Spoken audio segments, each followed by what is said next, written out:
1965, o cientista R. Foster afirmou que a Lua é de fato feita de plasma, e não de rocha, e a aterrissagem nela não seria possível. Foster afirmou que uma vez que suas investigações profundas e decisivas fossem provadas, seria necessária uma completa investigação das leis da natureza.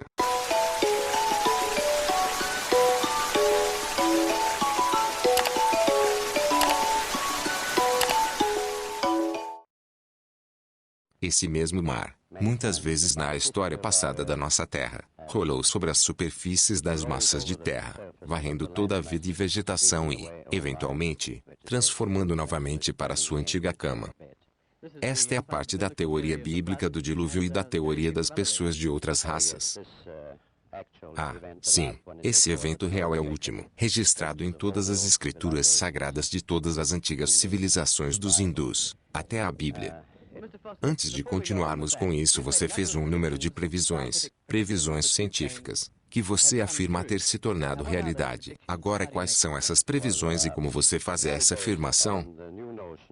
Bem, elas são todos baseados na nova noção de que os princípios invariantes físicos da ciência contemporânea são inválidos, e afirmei isso primeiro em um manuscrito revisado na Austrália em 1954, e a validade desta declaração foi confirmada finalmente, no ano passado, em Princeton, quando o princípio da invariância de irreversão de tempo foi encontrado para ser inválido.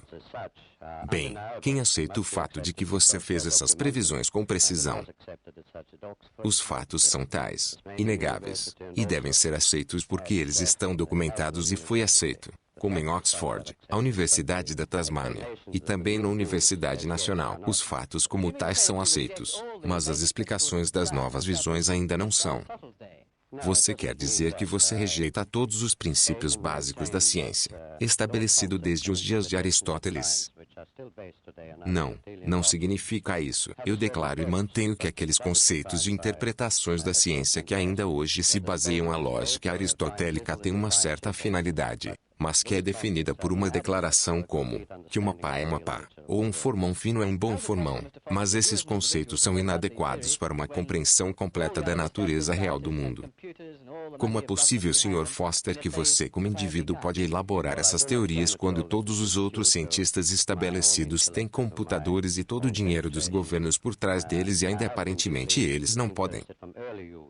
Bem, eu não afirmo que isso se deve a meu próprio intelecto ou discernimento. Tenho estado profundamente interessado desde a juventude na verdadeira natureza do mundo, e eu mantive meus próprios pontos de vista e ideias. Mas há muitos anos, cerca de 14 anos atrás, quando eu estava desafiando um dos princípios convencionais fundamentais da ciência, eu tinha uma inspiração definitiva, não conhecimento como tal, mas uma indicação e uma orientação que eu segui e que eu trabalhei muito duro. Em seguida, evoluir para uma nova estrutura de entendimento. Inspirações relacionadas a pensamentos de gênio. Você acha ou considera-se um gênio? Não, eu me considero uma humilde pessoa comum, que quer servir à humanidade, com o que nós homens lutamos desde o início da consciência com verdade e compreensão do mundo. Bem, agora uma coisa, você tem uma teoria sobre a Lua, e que nós esperamos obter fatos observáveis sobre a Lua em breve. Qual é a sua teoria? Bem, é agora mais do que esta teoria. 10 ou 11 anos atrás eu disse a vários cientistas que a Lua não é um pedaço de rocha, mas é um plasma, um fenômeno de plasma, plasma cósmico, e que esse fato acabará sendo confirmado. Eu fiz certas previsões que já foram confirmadas em 1958. E a situação agora está chegando perto de uma confirmação completa. Qual será o resultado se você provar que está correto em suas teorias? O resultado será profundo e decisivo, porque dará provas de que o reexame completo das leis da natureza é necessário, porque se a Lua é um plasma que nenhum homem jamais aterrissará nela, as tentativas de aterrissagem suave falharão. Isso significa que a massa da Lua é menos, muito menos do que é atualmente assumido. Está em um estado diferente de energia e tem muito menos massa. Isso significa que não há mais explicação para as marés. Se a Lua, por exemplo, tivesse apenas uma milésima parte de sua massa atual, em seguida, as marés seriam apenas 2 centímetros de altura pelas teorias convencionais, em vez de chegar até 14 pés, e isso significa plasma que todas as teorias gravitacionais estão fora, e o novo conceito do cosmos e de suas leis tem que ser evoluído. Você não está sendo um pouco aventureiro, sabe lá, porque vamos poder testar suas teorias na Lua em breve. Bem, não mais. 11 anos atrás, é claro que estava correndo um risco. Eu era considerado um lunático, claro, mas agora a evidência acumulada, já é muito a meu favor que eu não estou mais correndo riscos. Pelo contrário, há opiniões científicas expressas em todo o mundo agora que a Lua parece ter uma natureza bastante diferente do que foi assumido. Os americanos e russos estão pensando em pousar homens na Lua. Bem, isso nunca vai acontecer. Não na Lua, em Marte, Vênus e outros planetas. Mas a Lua é definitivamente, como eu disse, um plasma. Não há uma ligeira contradição. Você mencionou a Lua e os marés, Sr. Foster. E na primeira parte da entrevista você falou sobre os marés que varrem a Terra.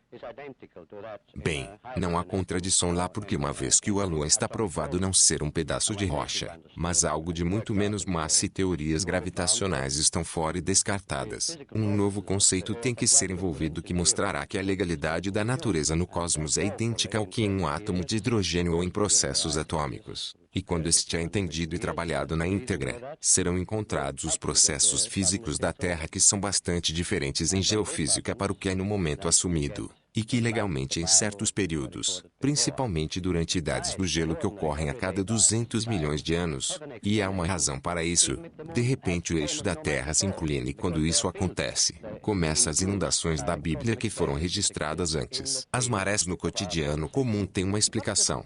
Mesmo que a Lua quase não tivesse massa alguma, porque elas são efeitos de campo, elas são induzidas por um processo cósmico que existe no campo do nosso sistema solar. Qual é o benefício para a humanidade em suas teorias?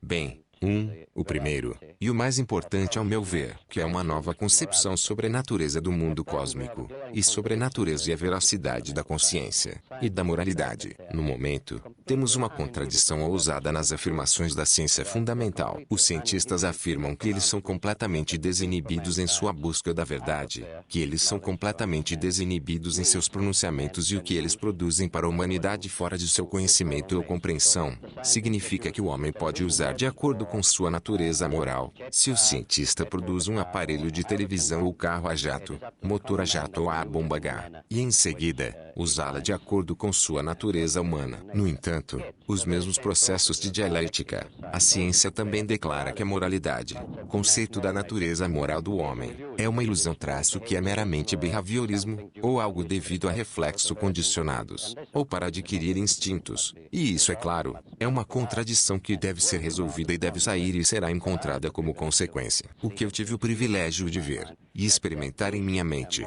que há uma lei moral no universo em que participamos e somos vinculados, e que é decisivo para o nosso futuro. Agora nos aspectos práticos, quando é entendido que as leis geofísicas são bastante diferentes, e que a inclinação da Terra ocorreu no passado, e vai ocorrer novamente, se a nova visão é elaborada, e eu não vou viver muito o suficiente para fazer isso, será entendido que a velocidade da luz não é uma constante universal, como diz a base da ciência. Isso pode mudar e que talvez 50 anos antes da próxima inundação, haverá um aumento na velocidade da luz. E se os cientistas descobrirem por que e como, haverá tempo para avisar a humanidade para se preparar. Em vez de construir abrigos contra bombas atômicas e bombas de hidrogênio por milhões de dólares, teremos que construir provisões para tornar a humanidade flutuante e sobreviver a esta crise. Então voltamos ao antigo conceito. Essa verdade é a orientação, a esperança e a diretriz e que os homens devem se esforçar para entender e conhecer a verdadeira natureza do mundo.